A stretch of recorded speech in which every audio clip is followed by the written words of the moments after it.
I went from holding a job as a regional manager of a company, making great money, managing people, like I said, have my college degree, had a good place to live, a great family, to within 6 months I had quit my job. I had lost everything I owned, and I was living in homelessness with multiple felony offenses within that time period. My mind was, my life is over. So the drug and the alcohol is going to do one of two things. It's going to put me to sleep, or it's going to kill me. And either way, that takes me off the street in my own head. Your mentality is that you don't want to be on the streets. You don't want to be homeless. And you don't want to feel the way you do anymore. And how do you do that? Well, the only way addicts know how to do that is by putting that substance in their body even more. Because it's the only thing that makes us not know where we are in life. Yeah, so the rehabilitation program here at Poverello House is a year-long program. The first 6 months is the more intensive sort of treatment part of it. An individual who comes here will be expected to participate in classes daily, substance use disorder classes. They also are assigned a role and a function that is essential to the operations here at Poverello House. So all the guys that you see who are cooking in the kitchen, cleaning the pots and pans, delivering the meals, picking up donations, providing security during meal times, those are all program participants, and they're an integral part of Poverello House. So what they can expect while they're here is they will be enrolled in Medi-Cal, some form of health insurance. They'll be assigned a primary care provider.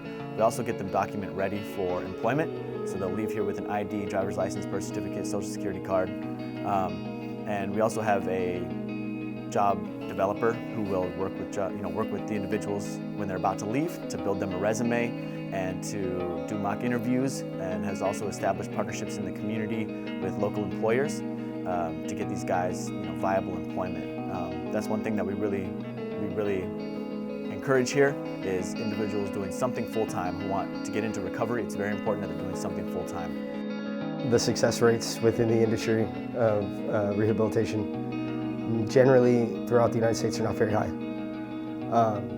I know my personal experience, I can't speak to the percentages, but I can tell you that the class of men that I went through this program with, more than 75% of them are still sober.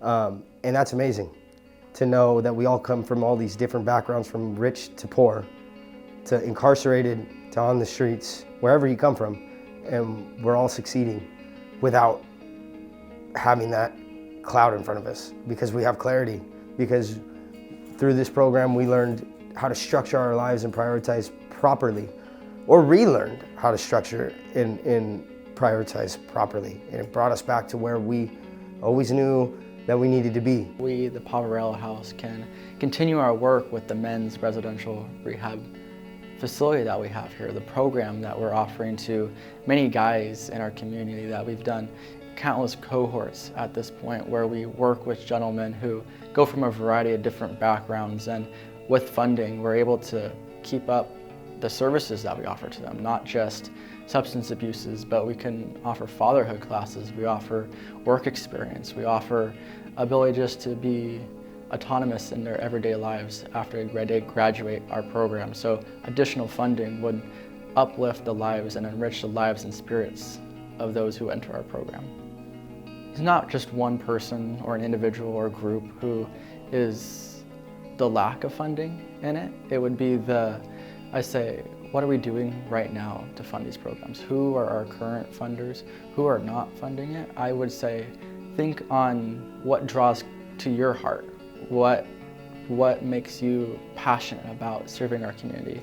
I believe that a gift to our community can enrich those that go into our program. So say $1 can elevate it much more than you could ever think of.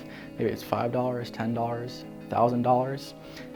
Every gift counts. And the funding sources, it's quite all over the place. It could be an individual, it can be a corporation, it can be a public entity, but the combination of all our funders really gives us the opportunity to keep at our work. And additional funding to go into these programs could let us increase our capacity to serve more. It will help fun events for the guys that are in the program and the clients to lift their spirits, to keep them going, to know that sobriety is fun. It's not just a job. It's not just a lifestyle. It can be fun too. And I mean, from the staff side of things, it'll help us do our job better.